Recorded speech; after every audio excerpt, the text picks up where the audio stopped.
you can get out of those two things, you'll find a lot more time to prospect, and close deals. So the big question is, what are the top agents doing to absolutely crush it in real estate, grow their teams, and add more transactions year over year while so many struggle? If you ever thought about this, you're not alone. No one has been able to get the answers until now. We spent the last few years helping agents sell billions in real estate, rubbing shoulders with top producers, which got us thinking, how can we expose more people to these insights to help raise the standard in the whole real estate industry? We then realized that we could help bridge the gap by getting the secrets from the best of the best so that you can succeed. My name is Andrew Dunn. And my name is Peter Michael. Welcome to Elite Agent Secrets. The third and final, which is building a team. Now, the reason we love this, me and Peter are building a team and stuff as well. And two of your kind of introductory points. It's two things I think that every realtor in the world wants and very few know how to get, which is reducing the number of hours they're working whilst not taking a hit on their income. If anything, earning more money, which sounds like you probably now work less, but you earn more. And then also, I think that through working less and taking a step back, maybe enjoying things you do, like you said, you've got your children and I'm sure hobbies and things as well.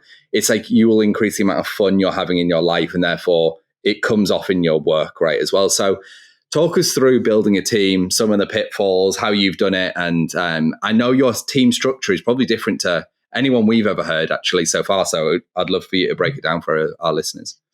Yeah. So I am a broker owner of my company, but you don't have to do that. That was just more of kind of like I wanted to do this type thing. And so, I know a lot of team leaders that are with, the KWs and the EXPs and things like that. So at the end of the day, though, everybody that works for me is my employee. I don't have independent contractors. Okay. Everybody's a W-2 salaried employee with an expectation of what their job is and how to execute it. So, it's very clear, but it's also very secure for them, because I feel like, builders really kind of mess this up the most, I think, when they have their salespeople sitting in their model homes under 1099 status. It's like, well, that person's a contractor. If they need to go chase other avenues, they can do that. You cannot tell them that they got to be in your model home, right? But for the W-2 standpoint, as far as like my sales team goes, so I've got two, I call them showing agents, but they do much more than that. They help me with all pre-listing activity. They help me, during buyer consults, they show property, they write contracts, things like that. But they're W-2, and I do have them on a bonus structure. So they're incentivized as if they were, a piece of the 1099. But they're also guaranteed that they're going to get a paycheck every month, and those are the people I'm looking for. I don't have a problem if somebody wants to come work for me and they grow and, do great things. I'm not the type to stop anybody from doing that. But at the same time, I'm looking for people that want to be a part of a team, that want the kind of the security, but they're not necessarily wanting to be Kevin Rogers, and if they do, I'll help them. But I'm going to make sure that they're doing their job the way that I want it done while they're on my team. So I've got two salespeople that are showing agents that help me with that. I've got a transaction coordinator who's licensed, by the way. I think having everybody in your office licensed is huge because you never know when you might need that person to go open a lockbox, or honestly, for me also, it's a selling point when I say, hey, no matter who you're talking to, even though they may not be me or a salesperson, they're a licensed professional in the industry that you're hiring us to work for you in, and so it's a huge selling point.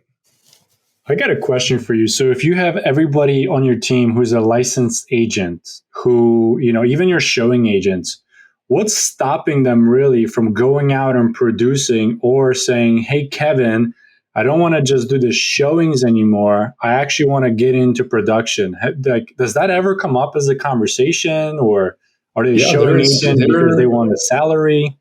Yeah, so they're incentivized. So like if they do bring a deal in from their personal database, I do have a bonus incentivization for them to supplement their salary pay.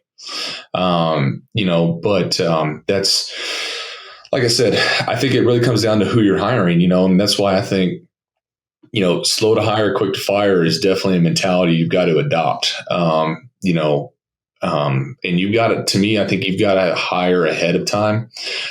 So you've got to you got to create the capacity, because if you try to hire out of necessity, you're probably going to hire wrong, because you're probably in a hurry and desperate. And so I always try to run a little bit heavy on the staff. I'd rather have a little bit of a bigger payroll than what, my business probably suggests. But at the end of the day, that everybody's happy. Okay. And I think that's a big part of it is like, okay, so what's stopping them from saying, hey, I want to go into personal production? Well, they can, but I just think that the type of, but they would lose their salary. Is that what you're saying? So they're kind of incentivized monetarily. You can't have both. You can pick one. Correct. So basically, I guess my go-to is like the stability and the consistency of knowing I'm going to get an XYZ quote unquote paycheck this month or this week or bi-weekly or whatever that looks like. It's kind of like the barrier to entry for them. Correct. Yeah. And it's good, and I've hired everybody with zero experience. So everybody on my team has never come in with any real estate experience. And the good thing on that is I train them my way, right? And I feel like my way is the best way.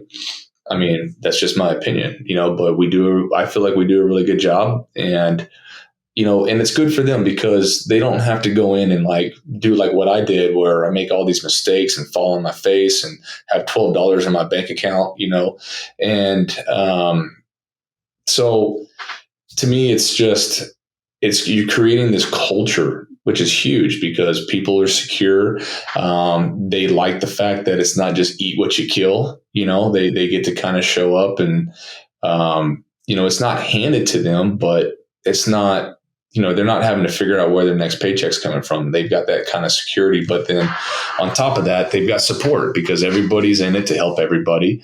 So there's no lone rangers. So if you need to take a day off to go pick up a sick kid, or if you want to go on vacation, you can go do that without having to be on your phone, while you're doing those things. So it's just a nice way to really, kind of have each other's back, and people like that.